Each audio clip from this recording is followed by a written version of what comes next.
Yochanan,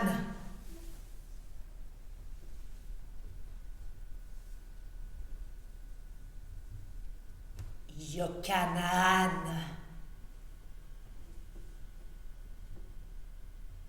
Slan, Yocan. Dois-je t'appeler en me trompant ainsi, ou bien voilà seulement être directement Jean? Oh, mon pauvre enfant!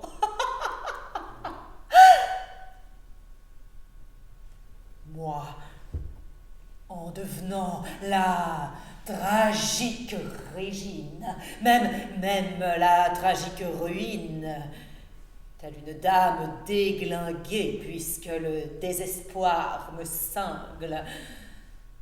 Moi, ainsi je hurlerai et j'invoquerai toi, masculine barbe ensanglantée, langue par mon épingle toute transpercée, et toutes de mes furtives et sexualiques salives, voilà, sbavauchées. Toi, tête que je pleure, tête que je repleure, tête d'un tango de fureur, du tango du néo-testamentaire, pour faire de Chronos l'inventaire. Le tango, et aussi après le slow et après le swing et après le twist et après le cancan. Toi, tu me disais toujours, Hérodias parle quand les poules auront des dents, ou alors quand elles pissent, et quand, quand? Cause jamais, Hérodias. Moi, même pas personnage secondaire du Nouveau Testamentas.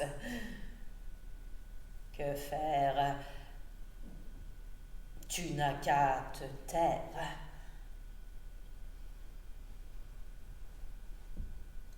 Jocan,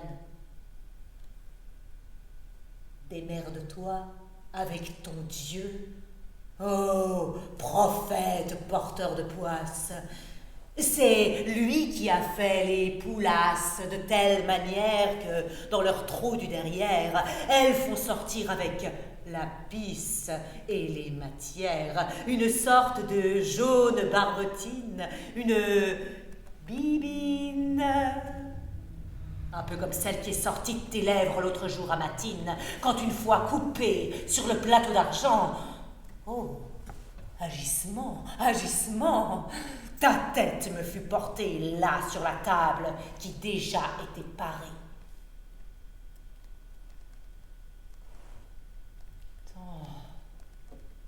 D'autres fois, j'ai pour toi crié, je criais et recriais de ton vivant, et maintenant, también, crier je dois, et recrier de ton gisant. Ton oreille, depuis l'égout, là en bas, ne te siffle-t-elle pas?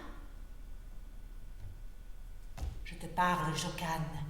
Oui, je parle, je reparle, je crie, je recrie. Pendant que dans l'entière vallée de Lacine, telle une névrotique biche, je cours, je la parcours, depuis que d'Hérode la mimine t'a ici, oui, ici, décapité. Ici, ou séant ou là-bas, peu importe l'endroit où je me trouve, il m'apparaît comme le hangar funèbre et létal où pendant des jours et des nuits, tu es resté allongé par mes soins tout dénudés et enchaînés. Comme t'étais beau, toi, là en bas.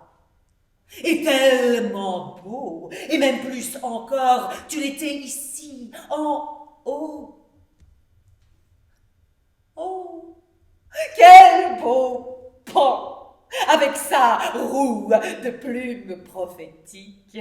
Oh, quel beau bélier tu as été, quand de ton trou miteux tu t'es déplacé, et qu'ici, dans le palais royal, tu es arrivé.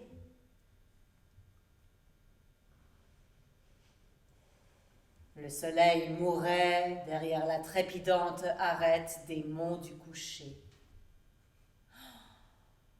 Oh, quel céleste, ébranlé, bûché ce soleil nous paraissait. Le ciel frésoyait en rapaces mouchetures, festons, velours, damas, ors et argent, tous divins et fadas.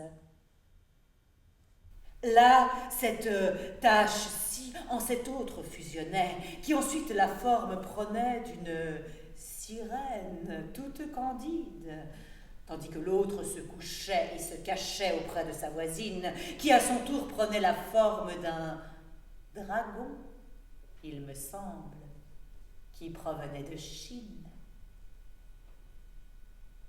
Moi, je t'entendais hurler de n'importe où, comme si tu criais au-dessus de chaque cime et au-dessous de chaque bière. Je viendrai, ô ma chère. Puis, en te rapprochant au rythme d'une batterie désespérée, j'arrive, ma Régine dévergondée. Donc, Phébus mourait, et moi-même, dans ma suprême attente toute, je tremblais. Mon cœur de chat battait. Presque toutes mes forces venaient à me manquer. Je ne pouvais que penser que sous peu, un signe je t'aurais envoyé pour que dans la cour tu puisses entrer. Mystère, muscle. Face à ton mystère, je pensais m'incliner et te murmurer vraiment moi-même.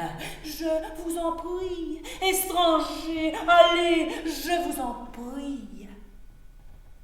Mais au contraire, tout s'est subitement refermé et tout a été en un instant démasqué.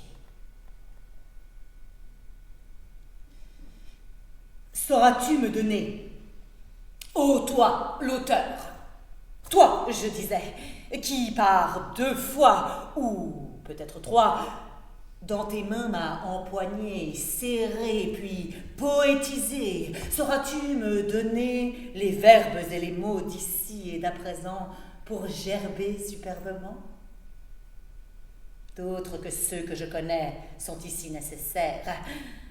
Encore point je ne les sais, mais à l'intérieur de mon pauvre cerveau, l'ancien souffle mélangé au nouveau produit un horrible concert, ou musical huée, même un sale merdier.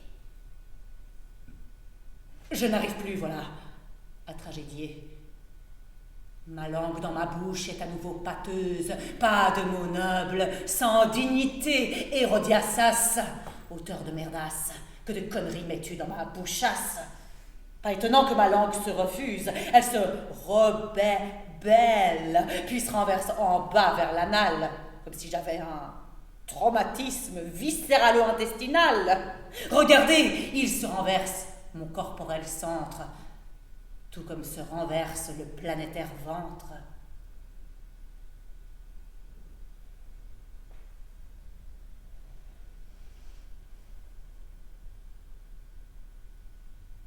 C'était la destinée. Oui, c'était la destinée. Tout devant toi pour moi s'est arrêté. Subitement, par ton féerique regard, mon être à moi s'est pétrifié. Jocanan, est-ce bien celle-là, ô bestiale âne? Est-ce bien celle-là, ô inversé don Juan de merde? Est-ce bien celle-là la raison pour qu'ainsi je me perde?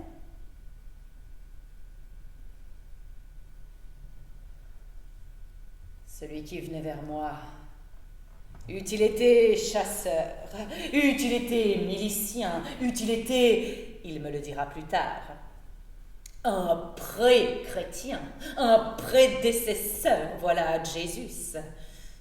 Il valait certes plus que tous les mystères muscles et aussi tous les prétendants qui, au concours du plus beautiful et resplendissant, pendant bien des années, venaient de toutes parts jusqu'au bar chez Armand. La remise des prix, oh, je m'en souviens bien, se tenait près de la mairie. Et elle était à chaque fois, pour moi-même et pour ma nature aguerrie, pas même trop discrète, de nymphomane accomplie. Elle était, je vous jure, un grand moment, et à la fois un grandissime frémissement, mais rien, néant, complètement, est absolument rien. Quant au seuil du palais, voilà, tu t'es arrêté.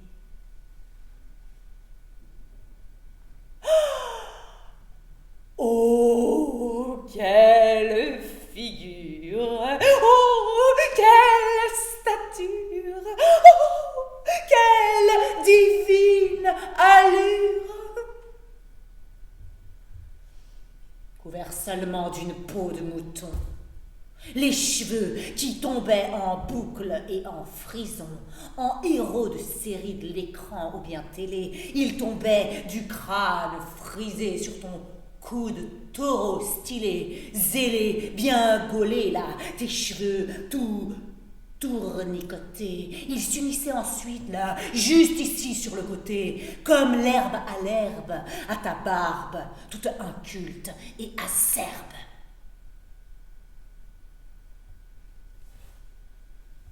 Dans ta main droite, tu tenais une sorte de crosse d'évêque ou bâton, qui en haut, presque en crux, se transformait. Autour, y serpentait la blancheur d'un phylactère, une bandelette quoi, une serviette, où je pense qu'il était écrit « Ecce Agnus Dei ». En entier d'abord, non, je ne l'ai pas lu, ou je ne l'ai pas pu, parce que pour mes dieux sacrés, la tête contre du granit, je pensais aller me cogner, ou encore me la fracasser contre le monolithe. Oh, Dieu! Dieu de ma seule et éternelle, à jamais foutue religion! Pourquoi avez-vous autorisé qu'un semblable mec, même un semblable mecton vienne à moi, pas même habillé, enfin, pour être sincère dans le fond, oui et non, couvert d'un slip, un petit moule bite seulement autour du goupillon. Et après, j'ai bien pu piger, pigeon, et même tactilement, voilà, l'éprouver, que dessous, il n'y en avait même pas pour couvrir ce machin-là. Rien à cacher, il y avait pas même un chapelet, une crux, un gisous, un navet.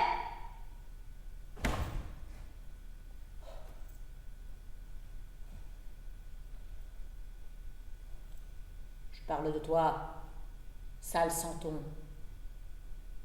même et plus, sale cruchon, sale étalon. Comment garder à l'air et prêt à l'utilisation un semblable bâton, un semblable gourdin. Et toi, au contraire, tu disais que dans le Christ, tu étais mon frangin. Un peu de cohérence, si tu n'as su faire preuve d'aucune déférence.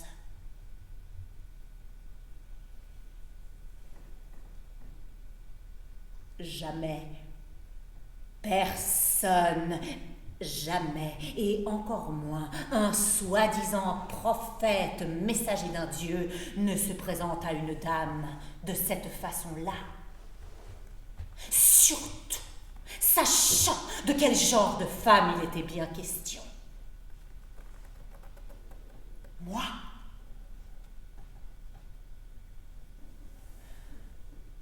pourquoi n'aurais-je pas dû penser que ton espèce de Dieu t'avait ici, dans mon royaume envoyé, pour tromper avec ton érotique attraction les services secrets de mon État et de ma nation?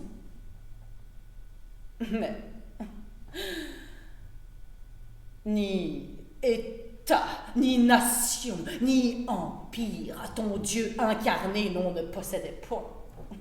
Il avait seulement, selon tes dires, une pequeña grotte perchée là-haut au-dessus de pentes boisées. Mais même pas celle-là était à lui, ni même sa mater, ou de son supputé et putatif pater.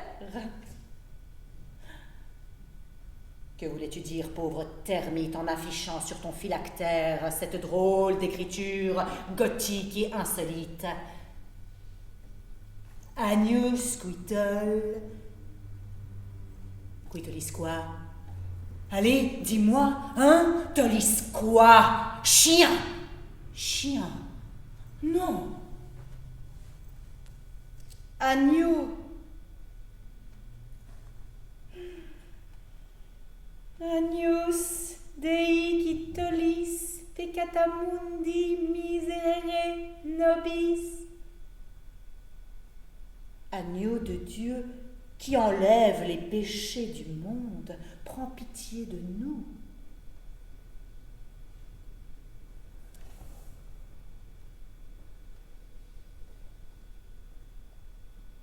La pitié.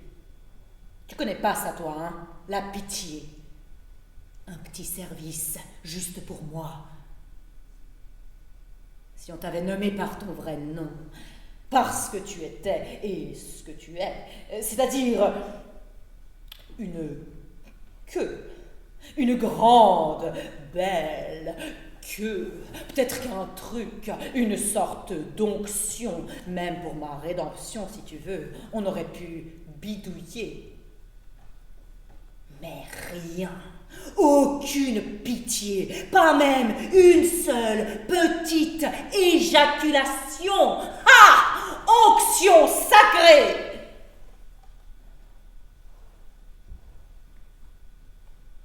Et voilà que, du fond de la salle, on me fait signe de mettre un peu d'ordre dans ma verbale défécation.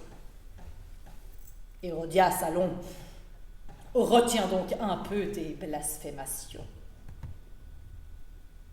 Bref, oui, bon.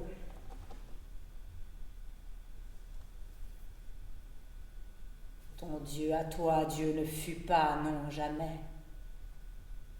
Un Dieu, tu parles, un caïd, le chef des rejetés et des écrasés.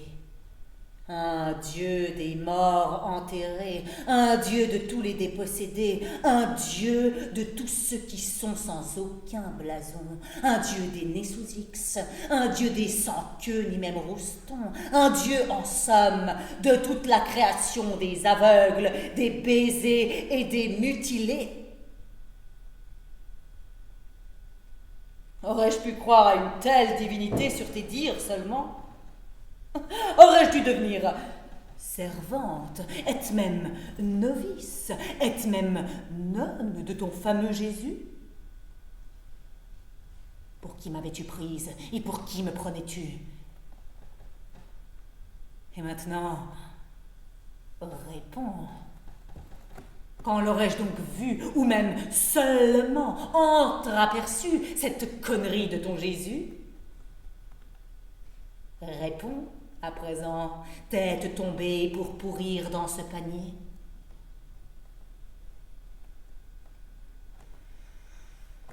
Mais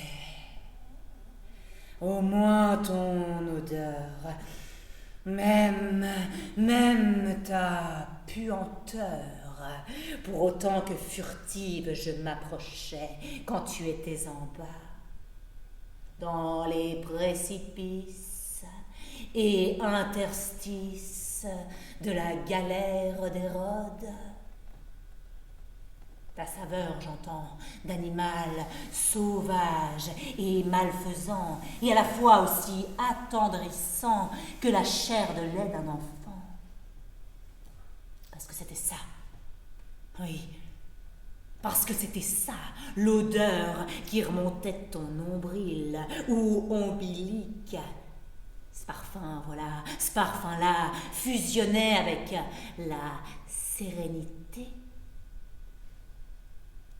On pourrait même dire dans un semblable cas, avec l'ataraxie stoïque, la substance marmoréenne de la non-chair d'un divin et sale indique. Laquelle en toi, de ces deux entités ou bien substances, était la plus fascinatrice et fascinante? Seulement maintenant je puis le dire. Celle qui, moi, le plus m'attirait, celle qui, moi, le plus me fascinait et me façonnait. Il s'agissait de l'humble et à la fois royal bouillon d'une réalité dans l'autre, avec au-dessus, planté dans le cerveau, cet étendard entièrement noir, étendard d'une révolte ou bien révolution qui elle-même se dégonfle et se change en désespoir. Mais voilà que ton Dieu à toi, et toi avec lui, en étroitissime amitié, seulement la chasteté, il proclamait. Oui, la chasteté et l'indigence. Les pierres contre la poitrine, les épines dans le flanc, est la perpétuelle et entière pauvreté. Comment as-tu pu penser que je me serais pliée à un tel néant, aux langues tout affilées? Oui, c'est toi que je léchais, dehors pendante dès que l'on t'a tuée. Je la léchais, je la léchais et archi-léchais entièrement de ma salive, voilà, je la brillantinais et presque comme un marron, je la glaçais. Dehors, je tirais dehors cette saloperie de langue, ce trait dédaigné et gaudriolesque muscle buccal, je le tirais dehors et ici, oui, ici, je l'aimais entre des doigts tout mouillés et enragés. Je le sens encore. Je le sens encore, ce muscle létal. Il s'étire, rétractal, puis il s'allonge, bandant et animal. À un moment donné, alors que furieusement je trifouillais, une dent, voilà, une dent, Je l'ai sentie, elle bougeait. Alors la langue qui déjà était toute pendante, je décidai et la laissai, et cette dent de mes propres doigts, voilà, je la touchai. Dent pour dent, proclamait ma seule loi. Toi par contre tu me hurlais. Dent pour dent, est verbum d'un dieu plus semblable à un délinquant. Les dents maintenant, garde-les dans ta bouche. Tu m'ajoutais, ô sale concubine d'Hérode, puisque pour faire ton dentier, tu les devras toutes une par une, voilà, arracher. Ah oui. Oh, quel beau marché. Tu l'as bien vu, toi, qui es allé pourrir dans nos plus noires latrines. Sale concubine, fétide santine, qui, ainsi hors et ici encore, me lance ce cri.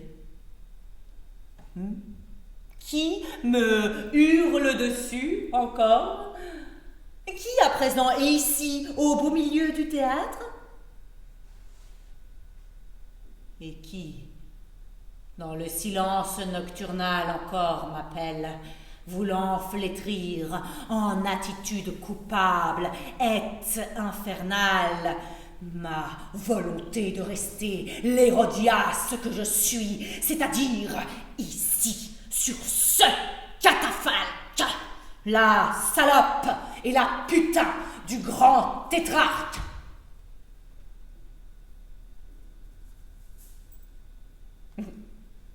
Quand je t'ai dit, bon, si en tête-à-tête tu veux me parler, viens avec moi en barque sur le lac Segrin. Tu t'es tout de suite défilé, mon pauvre petit lapin, en apparence seulement viril et masculin.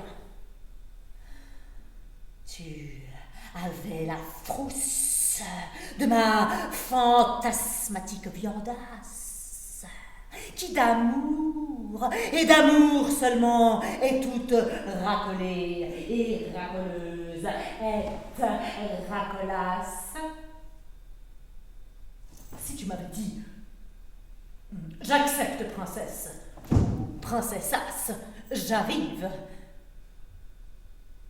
je t'aurais montré que ton futur crucifié n'était ni esprit, ni chair, ni sang, non pas ça, ni pas même veine, ni truc, machin, bidulos, comment on dit déjà, voilà, oui, logos, ni ça, ni filiation filiale, et encore moins amour paternal, c'était, voilà, que dallos, le logos, une absurdité, une imbécilité, bonne juste à être d'abord clouée, et puis avec les vers enterrés.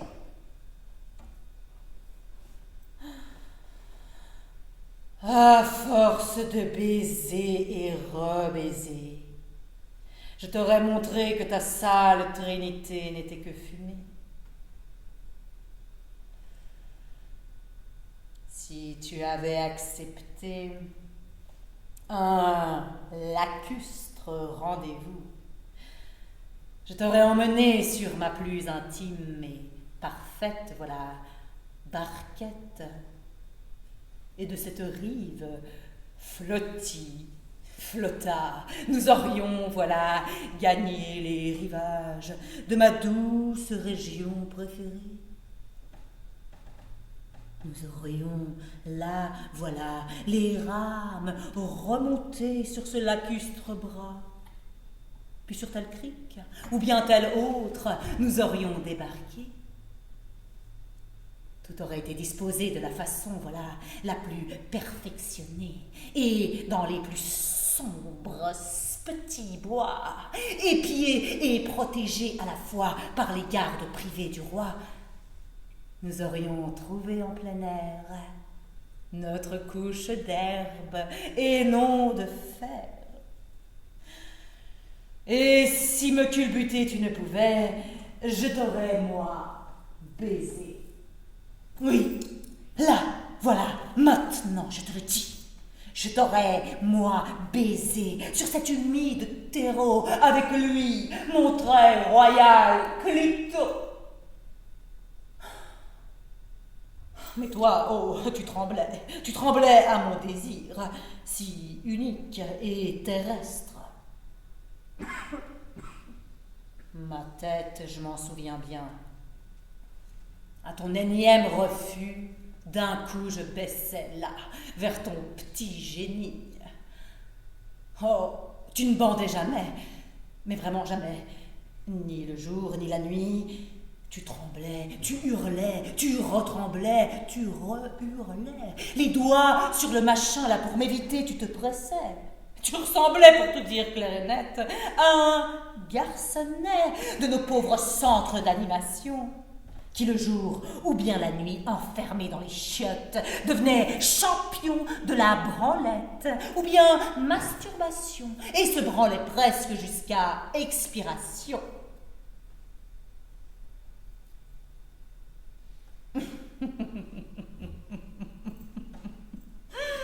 Non! Chère tête pourrie, ne sois donc pas saisie d'horreur. Si je m'en tiens à toi, Hérode je devais quitter, qui avant de m'être époux m'était déjà beau-frère, quitter avec lui le lit de Régine, quitter tous les biens, tu parles, putain. Laisser mes banques dans l'immédiat, les domestiques, les bars, les saunas, les pizzerias, les spas, les discothèques.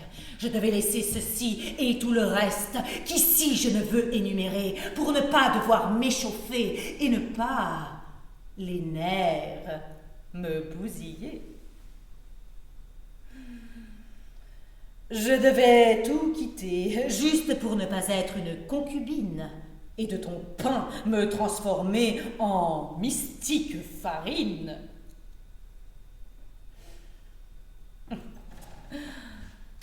Ainsi, je le sais, tu m'aurais sûrement donné un doux béco. Ainsi, tu m'aurais certainement annoncé que j'étais ton christique abricot.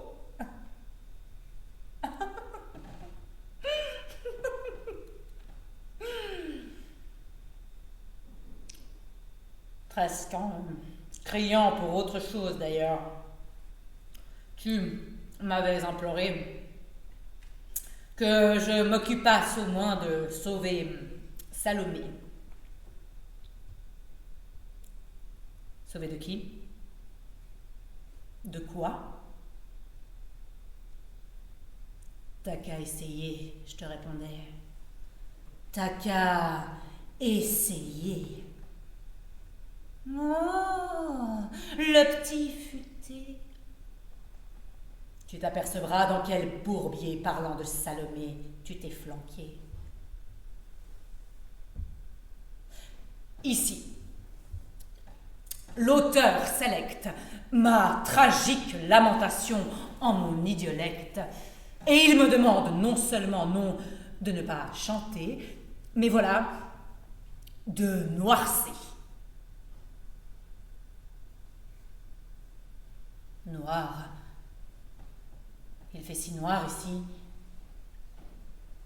Noir qui semble simuler la cité morte où nous devrons peu à peu entrer. Salomé, l'as-tu bien regardé? De dominer ma fille n'en rêve pas moins que moi, et aussi de se faire baiser et ainsi couronner.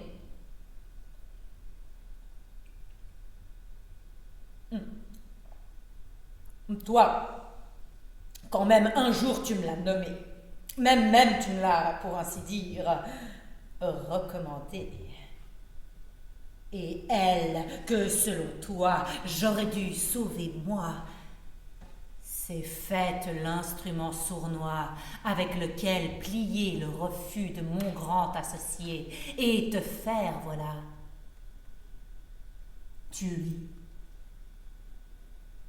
Non, non, ma concubine chérie, disait toujours le roi Hérode quand de te faire assassiner je lui parlais. Il s'agit, oh crois-moi mon Hérodias, de l'un de ces fanatiques et enragés révoltés. Un de ceux que notre royaume, avec des missiles et des bombes à neutrons, veulent faire sauter en l'air et en tourbillon. Mieux vaut laisser qu'il crie. Mieux vaut laisser qu'il aboie. Peu à peu, tu verras, il se brisera la voix, le possédé larron. Et son vocal cordon pendra comme un sénilissime couillon. Et ainsi, petit à petit, il se lassera. Et même, tout seul, avec ce couillon, dans sa propre gorge, il s'étouffera.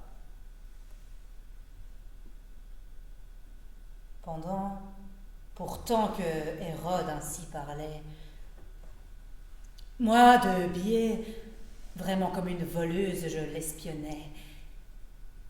Ce fut ainsi que je vis, même je constatais, non plus comme autrefois de ses yeux il me déshabillait, le gros porcelet, ni même seulement sur mon corps les promenait.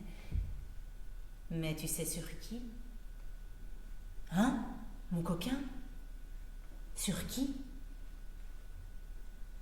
Sur elle, l'adolescente Salomé. Elle qui de jour en jour, avec une juvénile hardiesse, était prête à me désarçonner et dans le réduit des vieillasses à me faire enfermer. Hérode me dit en code d'un drôle de mode. C'est dans sa peau que le loup mourra. Ajoutant ensuite que seulement pour Salomé, il aurait fait ce que moi je demandais. Je compris. Oui, je compris en cet instant, ô tête sainte, ô monument, quel le fruit de mon premier lit aura servi pour ma grande vengeance de triomphal outil. Le porc aimait la regarder quand elle prenait des leçons de danse, pour arriver à s'exhiber, comme je l'espérais, en festive soirée. Mais les candides voiles, lui dit un beau midi le roi Hérode juste devant moi, les 7 voiles, quand apprendra-t-on à les laisser tomber? Pour toute nue te regarder, à toi tout, ô ma sainte Vierge, oui tout, je suis prêt à te donner, même le sceptre, apte à commander et à régner.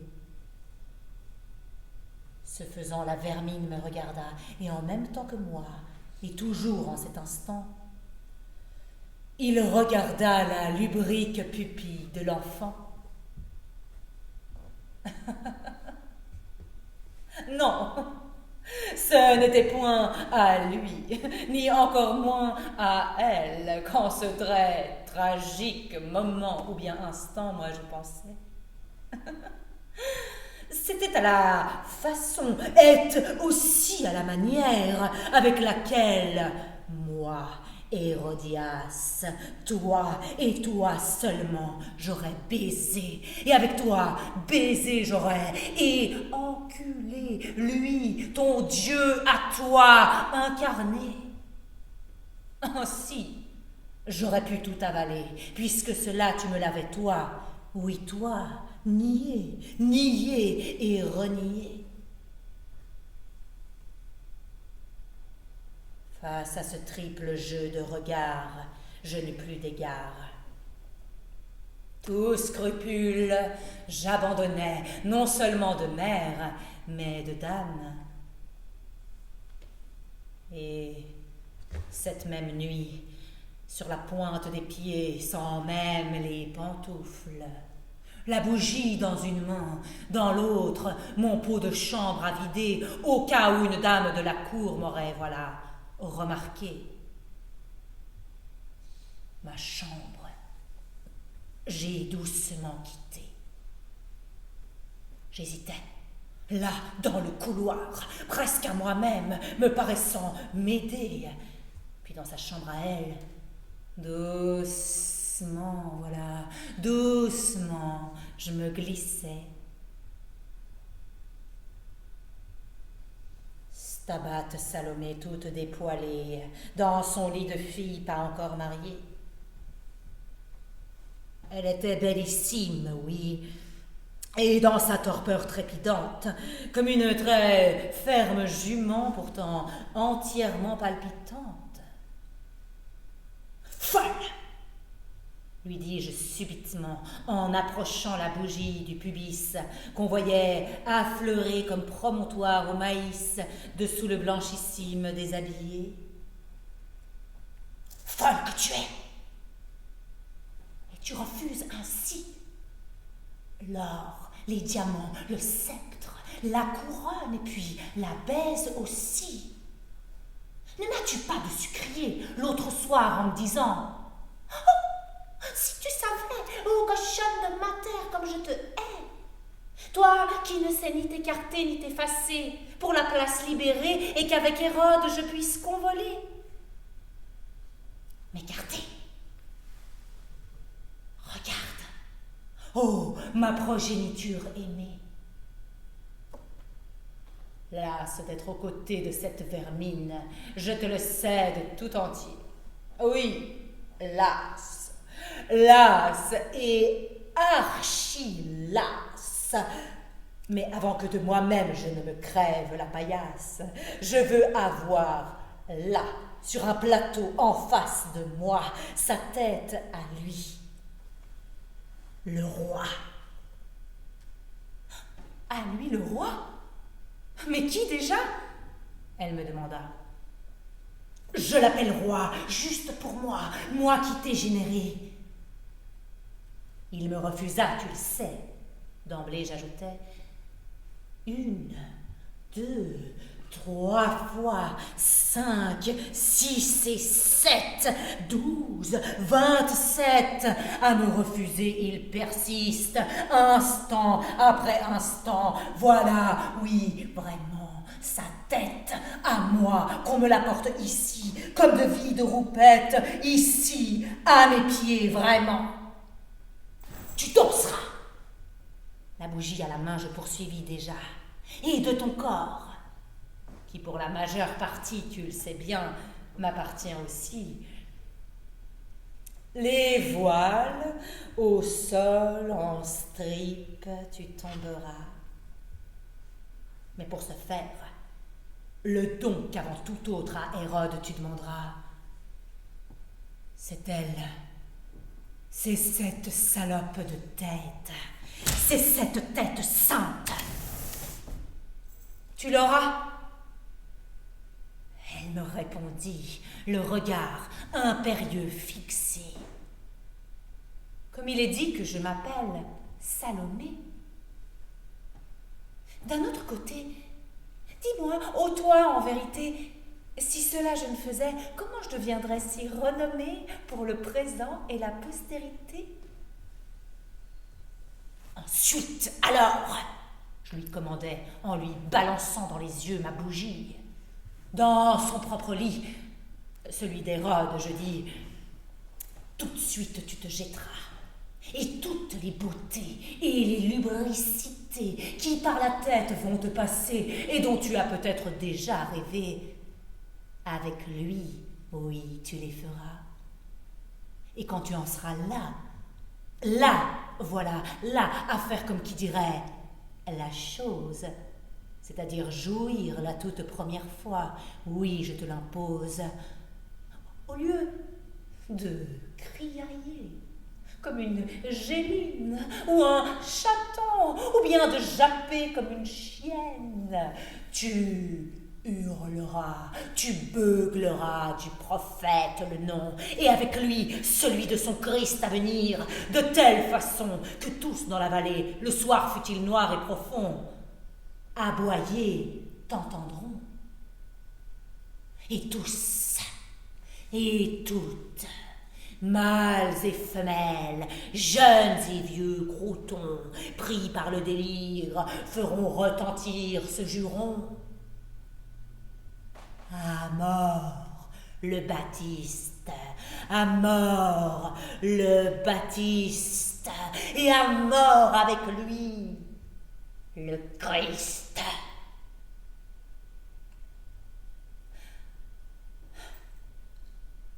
Ainsi, ô tête sacrée, il a été décidé et arrangé. Ainsi, il a été organisé et exécuté.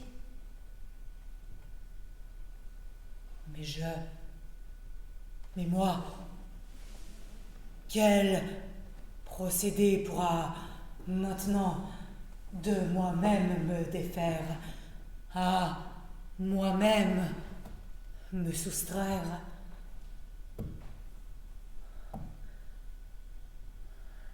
Je l'ai épié. Oui, je l'ai épié.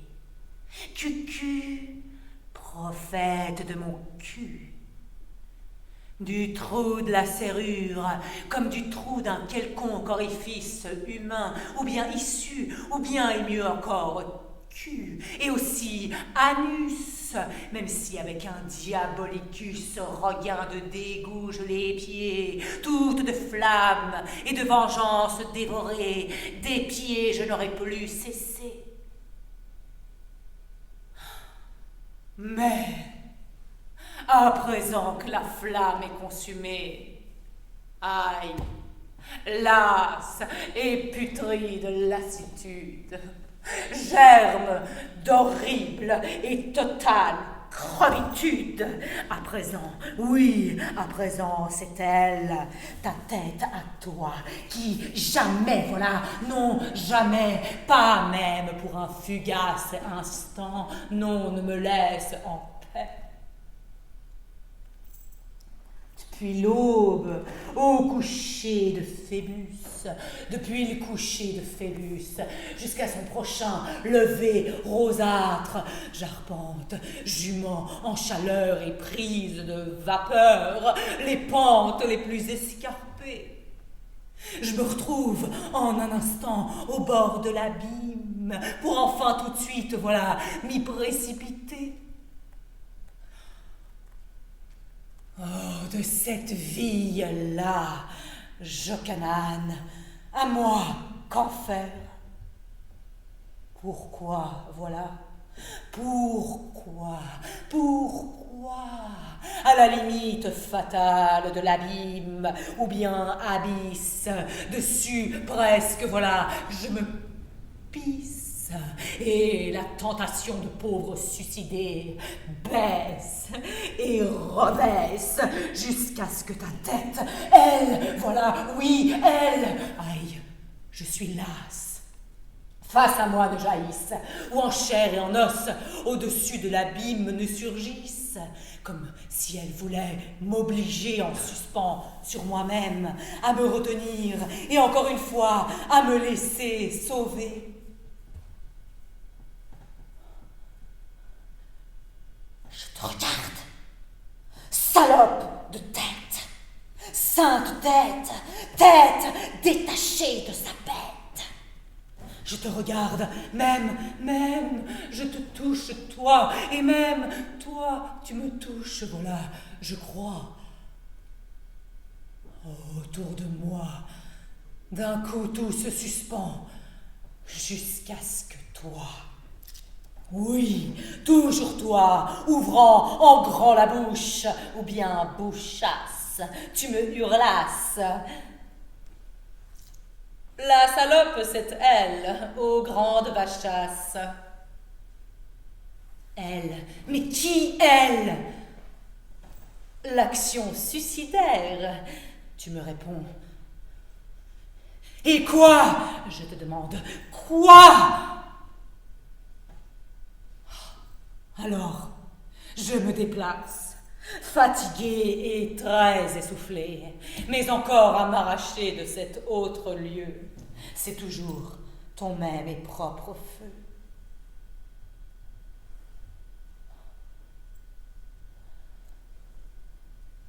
Non pas plus tard qu'hier, dans une gare nordique, sur les os métalliques des rails, je m'étais allongée pour me faire par les wagons en 1000 morceaux morcelés.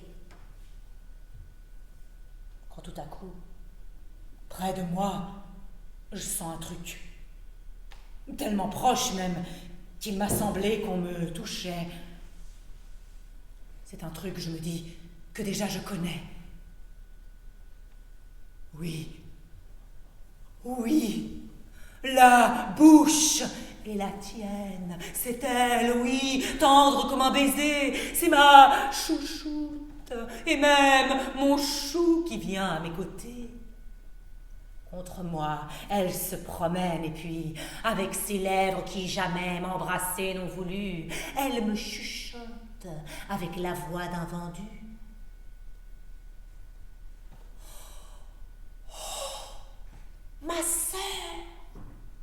Non, non, pas ma sœur, mon amie la plus chère. La seule manière que tu as de te sauver est celle de patienter. Patienter? Patienter pour qui? Et pourquoi? Et de quelle manière d'ailleurs? Du reste, dans ta manière de me parler, tu t'étais bien trompé. Ah, le bâté du Christ. Non, pas ta sœur, ton amante, voilà, oui, ta chienne. Seulement ça, moi, je voulais, en chaleur, devenir obscène.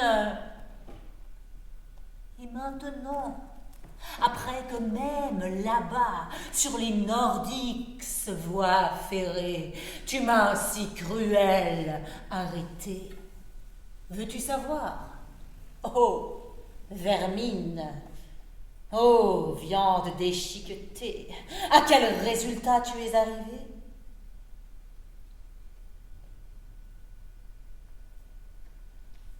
Athée! Oui, voilà, athée! Voilà en quoi tu m'as transformée. Mon Dieu à moi, dans lequel je croyais. Mon Dieu à moi, dans lequel je vivais. Le Dieu qui de toutes les libertés intactes me laissait.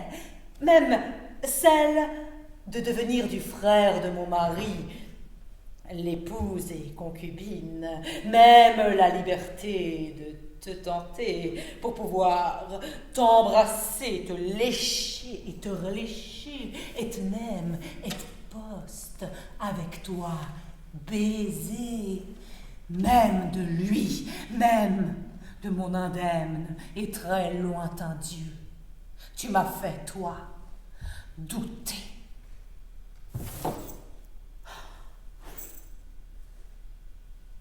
Mais, à présent, dis-le-moi, toi, où est-ce que je dois aller? Où? Non, ne viens plus ici à mes côtés.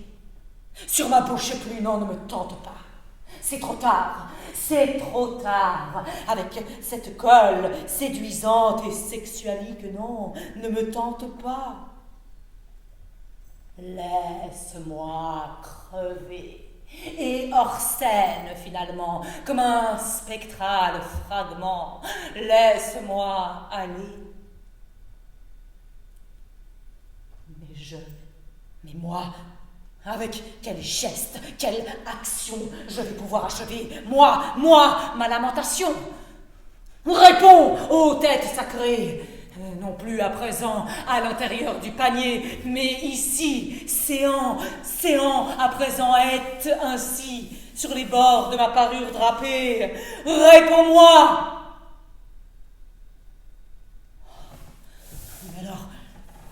vu qu'elle ne peut pas répondre, cette tête, puisqu'elle est faite en argile, tout bête. Quelle solution à seule heure proposes-tu, ô mon auteur? Patientez. Patientez, il dit. Vous l'entendez? Patientez. Patientez. Alors je patienterai. Oui, je patienterai. Mais seulement parce que toi, tu le voudrais. Et si une fois fini ce texte, cette grande bouillie, je ne suis pas en paix, je te rattraperai tête de veau noircie, et en vomissant sur ton corps décapité, les restes, les os, les dents, les nerfs, les cartilages, j'entends, entièrement, je te rongerai. Et quand le repas dégueulasse, à la fois jouissif et cannibale, sera bien terminé, mes lèvres essuyées avec le lin à cet usage destiné,